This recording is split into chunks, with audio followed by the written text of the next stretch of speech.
ఏం పేరు? వెంకటయ్య సార్. వెంకటయ్య, ఎక్కడి నుంచి వచ్చినావు? ఈశ్వరప్పకి వనపర్తి సార్. వనపర్తికి ఏం బాధతో వచ్చినావు? కిడ్నీలో 2 ఇన్ఫెక్షన్ ఎక్కువైండే. Kidney fail, fail 2 serum creatinine పెరిగింది. మొత్తం పెరిగింది. ఎంత ఉండే వచ్చినప్పుడు?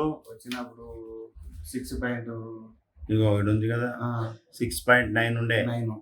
మరి ఇప్పుడు బయట డాక్టర్లు ఏమన్నారు? కిడ్నీలు తీసేయాలి, కిడ్నీ మార్పిడి చేయాలి అన్నారు. ఈడ లిమ్స్ పోయినా, కోటి హాస్పిటల్ పోయినా, మామూలు పోయినా, కర్నూలు పోయినా, ఇక్కడ నెలకి 25,000 మందులు తినలేక చచ్చిపోయింది. కిడ్నీ మీ భార్యదన్నా మీ కొడుకులదన్నా అంటే ఎట్లా సార్? ఇప్పుడు ఈశ్వరప్ప క్లినిక్ వచ్చి 2 నెలలు అయింది సార్. 2 నెలలు వాడినావు. ఇది రెండో విజిట్. 1 నెల వాడినావు. 2 నెలలకి ఇచ్చినాం. 2 నెలలు వాడినా. 2 నెలలు వాడి 15 రోజులు ఎక్కువనే అవుతుంది. 2 నెలలకు ఇప్పుడు ఎట్లుంది? చాలా తగ్గిపోయింది. ఏమేమి తగ్గింది చెప్పు. ఇప్పుడు మూత్ర ఇన్ఫెక్షన్ తగ్గిపోయింది, మంచి హెల్త్ కూడా. ఇంకా కిడ్నీ కూడా సిరమ్ క్రియాటిన్ ఎంత? ఇప్పుడు 3 ఉంది సార్. 3 వచ్చి సగం తగ్గింది. తగ్గిపోయింది సార్.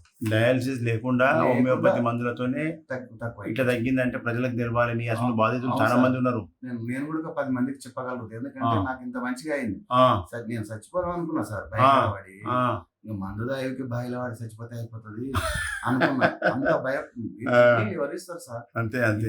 ఇస్తే సక్సెస్ కాదని చెప్తారు వాళ్ళు. అవును, మా భార్య ఏడైతుంది అంటారు. ప్రజలకు నీ లెక్క బాధితులు చాలా మంది ఉన్నారు. ఆ బాధ భరించలేక చచ్చిపోతున్నారు. డయాలసిస్ ఓపలేకపోతున్నారు.